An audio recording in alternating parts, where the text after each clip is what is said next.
ಬರಪೀಡಿತ ಪ್ರದೇಶದಲ್ಲಿ ಇದೆಂತಹ ಅವ್ಯವಸ್ಥೆ. ಗದಗದ ನವಗ್ರಾಮದಲ್ಲಿ ಮೂಲ ಸೌಕರ್ಯ ಕೊರತೆ ಇದೆ. ಲೈಟ್ ಇಲ್ಲ, ಕಂಬ ಇದೆ ನಿಜ, ಆದರೆ ಲೈಟ್ ಇಲ್ಲ. ಏನ್ ಪ್ರಯೋಜನ? ಮನೆ ಇದೆ, ಹಕ್ಕು ಪತ್ರ ಇಲ್ಲ. ಬೆಣ್ಣೆಹಳ್ಳ ಪ್ರವಾಹದ ಕಾಟಕ್ಕೆ ಊರನ್ನೇ ತೊರೆದಿದ್ದಾರೆ ಅಲ್ಲಿನ ಜನ. ಗದಗದ ನವಗ್ರಾಮಕ್ಕೆ ಗ್ರಾಮಸ್ಥರು ಶಿಫ್ಟ್ ಆಗಿದ್ದಾರೆ. ಶಿಫ್ಟ್ ಆದ 100ಕ್ಕೂ ಹೆಚ್ಚು ಕುಟುಂಬ. ಆ ಕುಟುಂಬಕ್ಕೆ ಯಾವುದೇ ರೀತಿಯ ಮೂಲಭೂತ ಸೌಲಭ್ಯಗಳಿಲ್ಲ, ಸೌಕರ್ಯಗಳಿಲ್ಲ. 2009ರಲ್ಲಿ ನವಗ್ರಾಮ ನಿರ್ಮಿಸಿದ್ದಂತಹ ಸರ್ಕಾರ 458 ಮನೆಯ ನವಗ್ರಾಮ ನಿರ್ಮಿಸಿತ್ತು. 100ಕ್ಕೂ ಹೆಚ್ಚು ಕುಟುಂಬಗಳು ಈಗ ಹೊಸ ಗ್ರಾಮಕ್ಕೆ ಶಿಫ್ಟ್ ಆಗಿದ್ದಾವೆ. ಕಾರಣ ಯಾವುದೇ ರೀತಿಯ ಮೂಲ ಸೌಕರ್ಯಗಳಿಲ್ಲ. ಮೂಲ ಸೌಕರ್ಯಗಳು ಇಲ್ಲದೇನೆ ಹೇಗಪ್ಪ ಜೀವನ ನಡೆಸೋದು ಅನ್ನೋದು ಅವರ ಪರಿಸ್ಥಿತಿ. ರಾಜಕೀಯ ಇಚ್ಛಾಶಕ್ತಿಯ ಕೊರತೆ ಇದು ಅಂತ ಆಕ್ರೋಶಗೊಂಡಿದ್ದಾರೆ. ಮನೆಗಳು ವಿಳಂಬ ಆಗ್ತಾ ಇದೆ. ಸರ್ಕಾರದಿಂದ ಸಂತ್ರಸ್ತರಿಗೆ ಮನೆಗಳು ಕೂಡ ಹಂಚಿಕೆ ಆಗಿಲ್ಲ. ಸಮಸ್ಯೆಗಳು ಒಂದಾ ಎರಡ?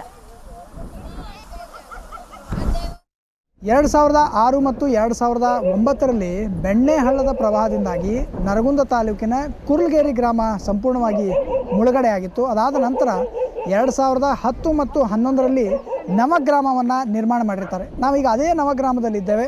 ತಾವು ಕೂಡ ದೃಶ್ಯಾವಳಿಗಳಲ್ಲಿ ಗಮನಿಸ್ಬೋದು. ಈ ನವಗ್ರಾಮದಲ್ಲಿ 450ಕ್ಕೂ ಹೆಚ್ಚು ಮನೆಗಳನ್ನು ನಿರ್ಮಾಣ ಮಾಡಲಾಗಿದೆ. ಆದರೆ ಈ ಮನೆಗಳಿಗೆ ಇನ್ನೂ ಯಾರಿಗೂ ಹಕ್ಕುಪತ್ರವನ್ನು ನೀಡಿಲ್ಲ. ಹೀಗಾಗಿ ಅನೇಕ ಮನೆಗಳು ಪಾಳು ಬಿದ್ದಂತಹ ಸ್ಥಿತಿಯಲ್ಲಿದೆ. ಮೂಲ ಸೌಕರ್ಯಗಳಿಲ್ಲ.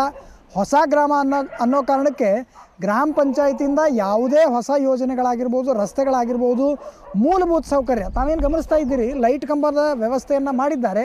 ಆದರೆ ಅದಕ್ಕೆ ಮಿನಿಮಮ್ ಒಂದು ಬಲ್ಬನ್ನು ಅಳವಡಿಸ್ತಕ್ಕಂಥ ಕೆಲಸಗಳು ಕೂಡ ಆಗಿಲ್ಲ. ಈ ರೀತಿ ಅನೇಕ ಸಮಸ್ಯೆಗಳಿಂದ ಈ ಗ್ರಾಮದಲ್ಲಿ ಜನ ಸಂಕಷ್ಟವನ್ನು ಪಡ್ತಾ ಇದ್ದಾರೆ. ಈಗಲೂ ಕೂಡ ಈ ವರ್ಷವೂ ಕೂಡ ಬೆಣ್ಣೆಹಳ್ಳದ ಅಬ್ಬರದಿಂದಾಗಿ ಕುರ್ಲಗೇರಿಯಲ್ಲಿ ಅನೇಕ ಮನೆಗಳು ಮುಳುಗಡೆ ಆಗಿವೆ. ಆದರೆ ಅಲ್ಲಿದ್ದಂತಹ ಜನರು ಈಗಾಗಲೇ ಈ ಕಡೆ ಹೊಸ ಗ್ರಾಮಕ್ಕೆ ಶಿಫ್ಟ್ ಆಗಿದ್ದಾರೆ. ಇಲ್ಲಿ ಕೂಡ ಸಾಕಷ್ಟು ಸಂಕಷ್ಟದಲ್ಲೇ ದಿನ ದುಡುವಂಥ ಪರಿಸ್ಥಿತಿ ಇದೆ. ಕೆಲ ಗ್ರಾಮಸ್ಥರಿದ್ದಾರೆ, ಅವರ ಸಂಕಷ್ಟ ಏನು ಅನ್ನೋದನ್ನು ಅವರಿಂದಲೇ ಕೇಳೋಣ. ಸರ್, ಏನು ಸಮಸ್ಯೆ? ಆಮೇಲೆ ನೀವು ಯಾವಾಗ ಇಲ್ಲಿ ಬಂದಿರಿ? ಇಲ್ಲಿ ಏನು ಮೂಲ ಸೌಕರ್ಯ ಕೊಡಾಕತ್ತಾರೆ ಏನು? ಸರ್, 2009ರಾಗ ಹಾಳು ಬಂದು ಹೋತ್ರಿ ಫ್ಲಡ್ ಜಾತ್. 2010-11ರಾಗ ಪುನರ್ವಸತಿ ಹೊಸ ನವಗ್ರಾಮ ಅಂತ ಸೃಷ್ಟಿ ಮಾಡಿದ್ರಿ. ಇದನ್ನು ಸೃಷ್ಟಿ ಮಾಡ್ಬೇಕಾದ್ರೆ ಗೌರ್ಮೆಂಟ್ ಎಷ್ಟೋ ದುಡ್ಡು ಹಾಕಿ ಏನೇನೋ ಮಾಡಿ ಕೊಟ್ಟರೆ ಹಾಕ್ಯಾರ ಕರೆವು. ಆದರೆ ಇದನ್ನು ಫಲಾನುಭವಿಗಳಿಗೆ ಹಂಚಿ ಕೊಟ್ಟರೆ ಅವು ಮನೆಗಳು ಒಳ್ಳೆಯ ಸ್ಥಿತಿಯೊಳಗೆ ಇರ್ತಿದ್ದು. ಈಗ ಅವು ಪಾಳು ಬಿದ್ದ ಕಾರಣಕ್ಕೆ ಸುಮ್ಮನೆ ಬೀಳಾಕತ್ತಾವ ಮನೆ. ಇವಾಗ ಬಂದು ಅವ್ರು ಶಿಫ್ಟ್ ಮಾಡಿ ಕೊಡ್ತೇವೆ ಅಂದರು. ಅದಕ್ಕೆ ಇರಾಕ ವಾಸ್ತವಕ್ಕೆ ಉಪಯೋಗ ಇಲ್ಲದಂಗೆ ಆಗಿಬಿಟ್ಟವು, ಶಿಥಿಲಗೊಂಡವೆಲ್ಲವು. ಈಗಾಗಲೇ ಒಂದು 2-3 ಮನೆ ನೋಡಿರ್ಬೇಕು ನೀವು, ಬಿದ್ದಾವು. ಆಲ್ಮೋಸ್ಟ್ ಅಲ್ಲ 15 ವರ್ಷ ಆಯ್ತು. 15 ವರ್ಷದಿಂದ ಇಲ್ಲಿ ಅಧಿಕಾರಿಗಳು ಬಂದು ಹಂಚಾಕೋತಾ ಇರಲ್ಲ. ಆಮೇಲೆ ರಾಜಕಾರಣಿಗಳು ಬಂದು ಅದ್ರೊಳಗೆ ಹುನ್ನಾರ ಮಾಡಿ ಅವ್ರು ಹಂಚ್ಕೊಟ್ರೆ ಇವ್ರ ಹೆಸರು ಬರ್ತಾರೆ, ಇವ್ರು ಹಂಚ್ಕೊಟ್ಟು ಅವ್ರ ಹೆಸರು ಬರ್ತಂತ ಅವರು ಹಂಚಾಕ್ತಾ ಇರಲ್ಲ. ಇಂಥದ್ರೊಳಗೆ ನಾವು ಎಲ್ಲದಕ್ಕೂ ಒಂಥರ ಅವಕಾಶ ವಂಚಿತರಾದಂಗೆ ಆಗ್ಬಿಟ್ಟಿವಿ.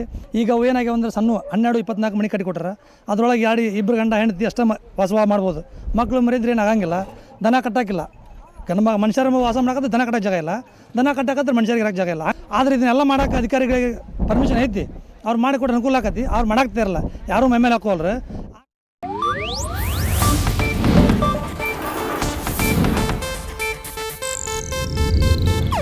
ಇದು ಏಷ್ಯಾನೆಟ್ ನ್ಯೂಸ್ ನೆಟ್ವರ್ಕ್ ಪ್ರಸ್ತುತಿ.